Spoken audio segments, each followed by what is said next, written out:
Hello everybody, this is Mr. Storm, and in this video today we are going to create a collectible that our player can run around and pick up. But first, let's test out the game and see if we can see what we've done so far. So far we have a character that can run around.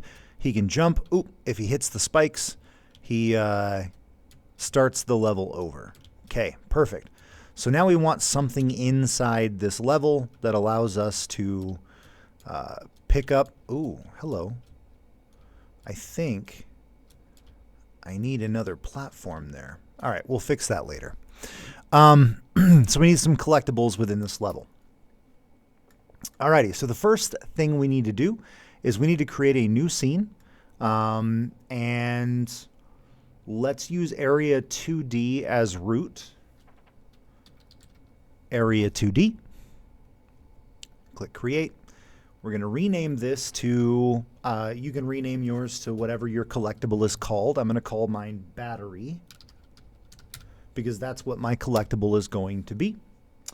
And then let's save this into our objects folder. Save scene as, put it in objects, battery.tscn. Okay. So now we need to add an animated sprite. So add a child node, animated sprite 2D, because this collectible is going to be animated. Now the reason why I want a collectible to be animated is because I want it to stand out in the game. I want there to be some visual cue to the player that this is something you want to interact with, right? So we'll make it an animated sprite. Let's create some new sprite frames. So we have the animated sprite selected. Let's go to animation, sprite frames, new sprite frames. And down here, we'll make sure our animated sprite 2D, animation player node. Okay, yeah, select sprite frames there. So let's change this to, I don't know, let's call it idle. So that idle sounds good. And let's add the sprites using that waffle button here. We'll go to art, and we have our pickup.png, which is what I'm using for my artwork.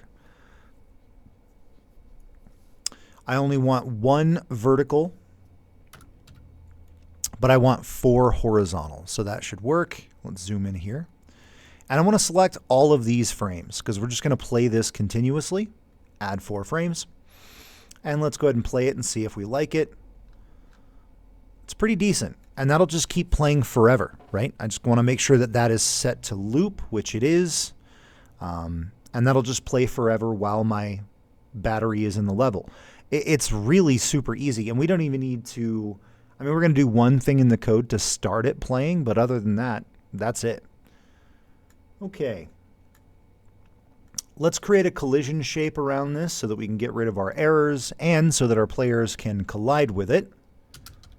Collision shape 2D. Create. And let's pick a new rectangle shape. And I'm just going to make it so that it matches up with the artwork here. Right about there. Yeah, we'll just go right about there. That's fine. We'll cover the whole thing. Okay, so now I have the collider is set up. The animation is set up.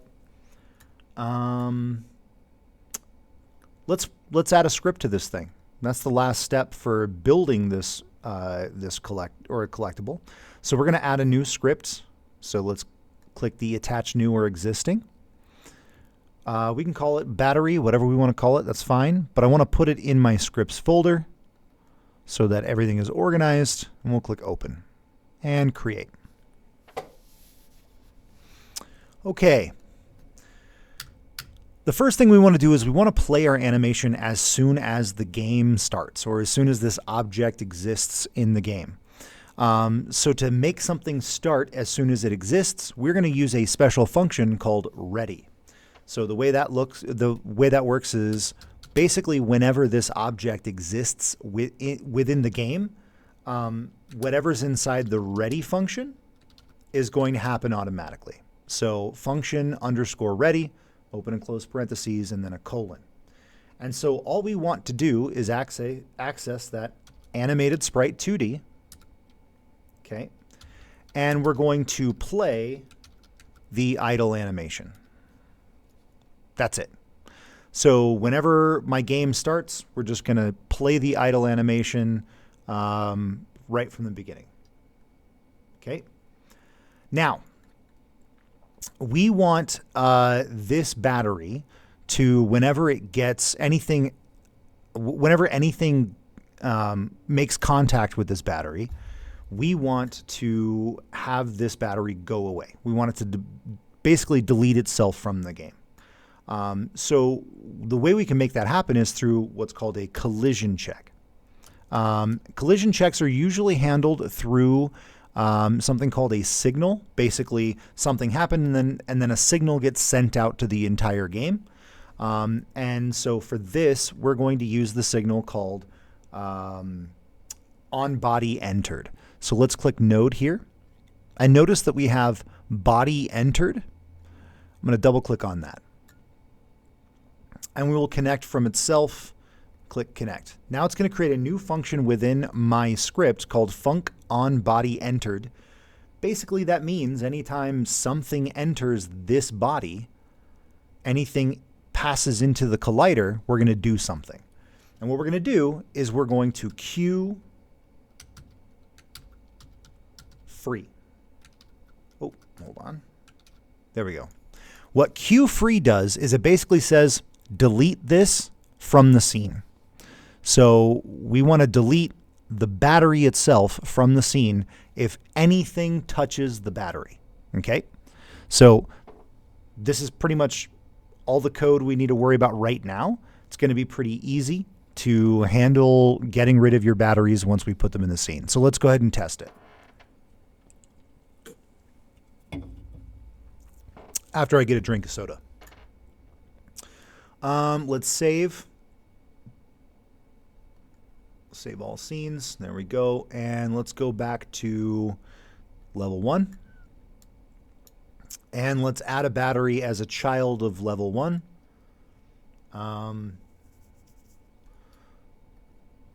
Yep. Battery. Okay. It's all the way up there. Let's move it. Let's put it right here. Okay. Now, I want to make sure that this battery isn't intersecting with other colliders within the game, because if it is, then it's going to delete the battery automatically. So it's going to hover above the ground until my player comes into contact with it. Let's go ahead and play and see what happens. So notice the animations are playing exactly like we want. Let's see what happens when we interact with the battery. It goes away, which is exactly what we want it to do. So the battery does delete itself whenever it gets interacted with by any other object, by any other collider. Okay, now we want to do something called global scripting. Here's what I mean. So in all the scripts that we've created, they're specific to the exact item they're attached to. So anything within the enemy script that we created last time is only going to apply to the enemy script, player script, so far, etc. They're only going to, the variables in there, the functions in there are only going to work specifically for those scripts and those objects they're attached to. But we want to do something called global scripting, meaning we want to create a script that's not attached to any one specific thing, but everything in the game can access it, okay? So that we can create a variable, for example, counting the number of collectibles we still have, and our open door that's going to be down here, our goal can access that number, as well as our user interface, as well as our player, and so on and so forth, right? So we're going to create a global script. Here's the way we do that. In our scripts folder, right-click and click Create New Script. And we're going to call this script Global. Sounds good. We'll call it Global. And now this script is empty, has nothing in it, has, you know, the basic functions that come into a regular script in it, inside. we're just gonna, yeah, we'll just leave that alone for now. What we need to do though is we need to set this global script as an auto load or a preload script so that whenever our game runs, it loads this script by itself, because there's going to be no node that it's attached to that will force the script to load. So to do that, we need to go to project settings. So scene, project settings, and go to our auto load menu here. And we are going to auto load our global script. And we'll say add. So now this script will automatically open whenever we run the game. Okay. So in our global script, let's go back to global. Oh, we're already there. In our global script, let's get rid of all of this stuff except for extends node. We'll leave that alone. Don't really need it, but we'll just leave it there. We're going to create a variable for our pickups, and we'll set it equal to 0. So var pickups equals 0. That means that this is now a global variable that we can access by any script in the game. And that's going to handle how many pickups we have. Okay. Now we can go back to our battery script, and let's see, whenever we collide with the battery, instead of just deleting ourselves right away, let's change the amount of pickups that we've collected. So we can say global, we have to tell it what script we're attaching to or what script we're accessing. So we're accessing our global script, global.pickups. So the variable we're trying to change, plus equals 1. So that means whenever we bump into the battery, we're going to increase the value of that pickups variable in that global script by 1.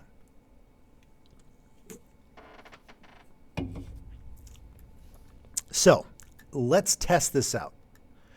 Now, in order to test this out, we're going to actually have to put the number of the batteries we've collected on the screen. To do that, we need something called a HUD, or a heads-up display. And that HUD is going to allow us to display stuff on the screen that the player won't be able to see. So let's do that. As a child of level 1, let's find a node called canvas layer. So in, there it is. In Godot, the canvas layer is the base layer for all HUD stuff, all heads-up display stuff that's going to be on your screen. Now, all we want is just a little label in the corner that says batteries or pickups or whatever, and then it gives us the count. So all we need is a label. A label is just a text-based item for your HUD. So we'll say label. There we go. Create. Okay, now it's going to put it up here in this corner. I actually want to move it away from the corner a little bit so it's not so close to the edge. And then in my inspector, oh, my lights went out again. There we go. All right, so in my inspector, I have some options here. The text, I'm going to write, let's see, just something. It doesn't matter what you write right now because we're going to overwrite that with code, but I'm just going to write something in there just so that we can see what it looks like on the screen. Now, because I have a white here, I might actually add a little bit of a background. Let's add something else. Let's add a panel behind my, we'll put it up here. Now this isn't necessary, you don't have to do this, but I'm doing it because I want to be able to see the text a little bit easier. So the panel, it's just you can just add a transparent thing behind the text, make it a little bit easier to distinguish between the text and the background. Okay, let's see. Let's rename this to HUD real quick, just so I don't forget. HUD.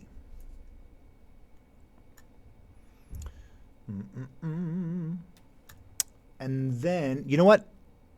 Yeah, let's just change this. I don't really want it to say batteries completely. I'm just demonstrating the concept. So let's just make it 0, 0.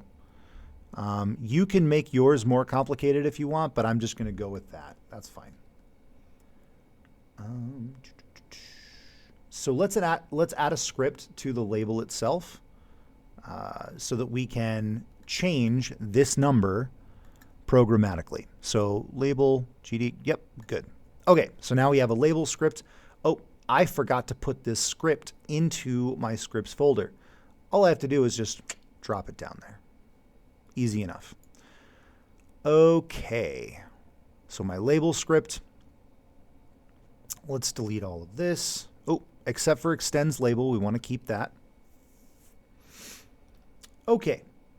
So now what we want to do is we want a function that's going to constantly check every frame of the game for something specific. So we're going to use the process delta function because that will run every frame of the game. And we are going to set the text of this label to equal str, because we're going to force it to be a string, global dot pickups, which means it will change that text to whatever the value of pickups is going to be. All right, let's save everything and let's test it. All right, so we can see that I have 0 right now. That's good. When I pick up this pickup, I should get 1. And I do. Nice. Beautiful, beautiful, beautiful. Now, if we wanted to modify this, what we could do is we could say text equals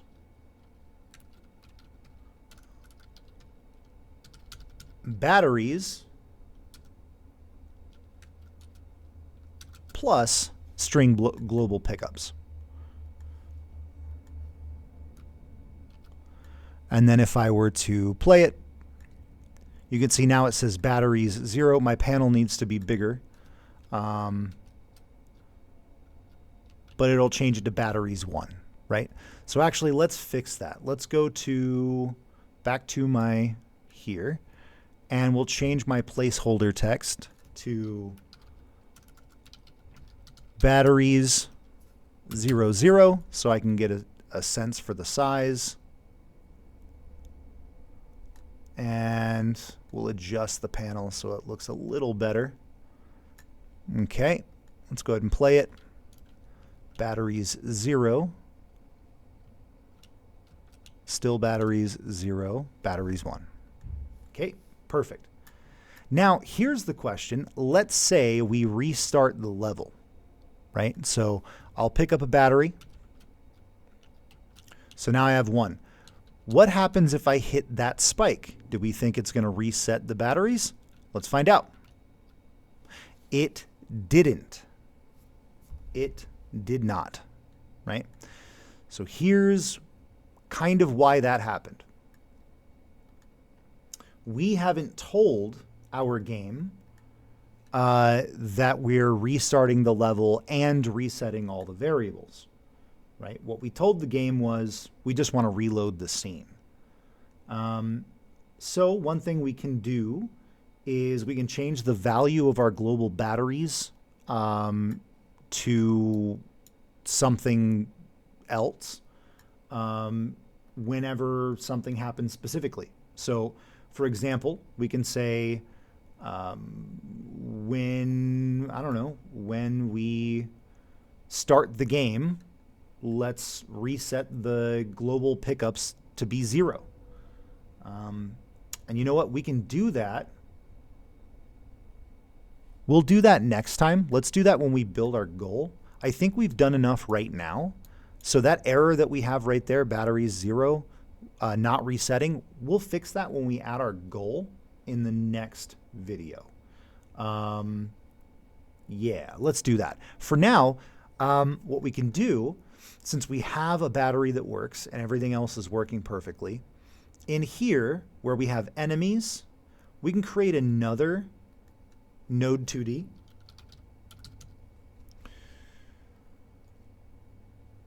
Create. We'll call this batteries. And we can just drop our battery as a child of that. And then we can create some more. Battery 2, battery 3. Ooh, actually, I'm gonna put it on the other side of the spike so it's more challenging. That might be a tough jump, actually. This is where we get into play testing our games and making sure they work properly, and everything is easy, but not too easy. You know what I mean? Let's do battery 5 down here. Now again, be very careful that you're not colliding with anything in the level, right? Because if you do collide with something in the level, then you are going to reset, or it's going to delete the battery out of your level prematurely.